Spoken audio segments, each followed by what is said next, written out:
wakhtiga aan ogaaday wuxuu dhigay kaamirada wuxuuna i weydiistay ogolaansho inuu i dhunkado.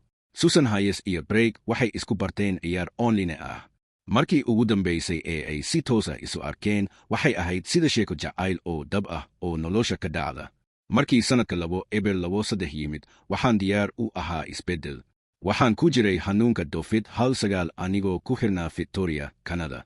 Waxaan shaqadaydii ka tagay dhammaadkii 2019 si aan u qoro buugaag oo aan u safro, laakiin adduunku wuu xirnaa.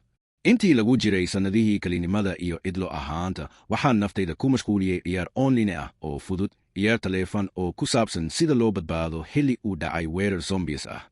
Waxay ahayd madadaalo iyo fursad aan ku xiriiro dad adduunka oo dhan ka yimid. Mid ka mid ah dadkaas wuxuu ahaa nin la yidhaahdo Drake. Qaabkiisa hadalka ee caqliga badan ayaa markiiba ii soo jiitay. Waxaan bilownay wada sheekaysi, waxaana wada hadalkayagu noqday qaybta ugu xiisaha badan maalintayda.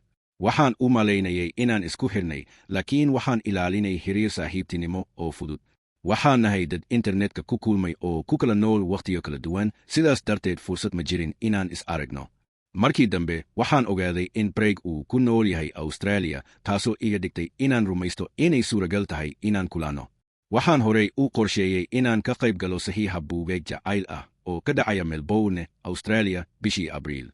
Wakhti ayaan ku qaatay inaan geesinimo yeesho oo aan weydiiyo halka uu degan yahay. Jawaabtiisu waxay beddeshay nolosheena.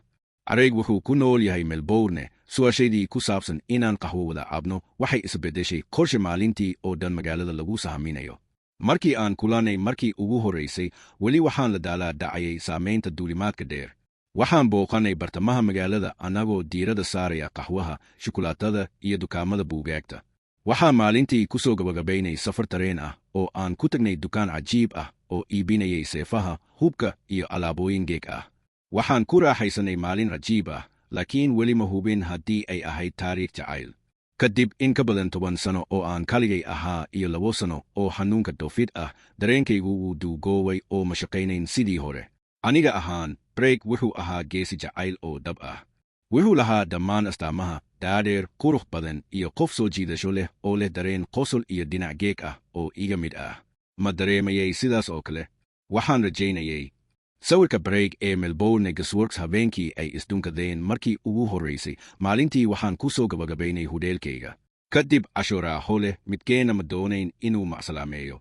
Drake waa sawir qaade, wuxuuna ii soo jeediyey inuu sawirro ka qaado Melbourne Gasbrigadas daaqada hudheelka. Habeenkii hore waxaan arkay munaaradaha dabka, laakiin ma aanan qaadin sawir muujinaya muuqaalka si fiican. Wuxuu qaaday sawiradaas.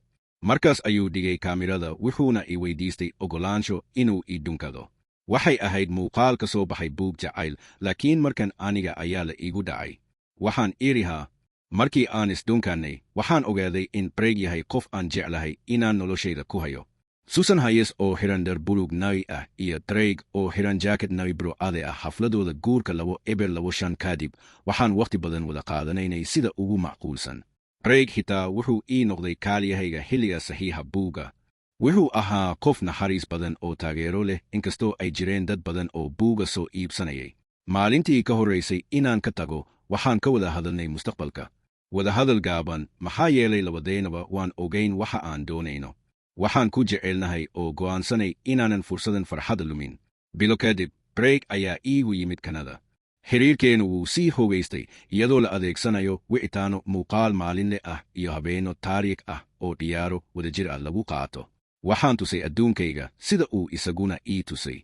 Waxaan aadnay daawashada doomaha, socodka dabeecadda, waxaanan baray waalidkay iyo asxaabtayda.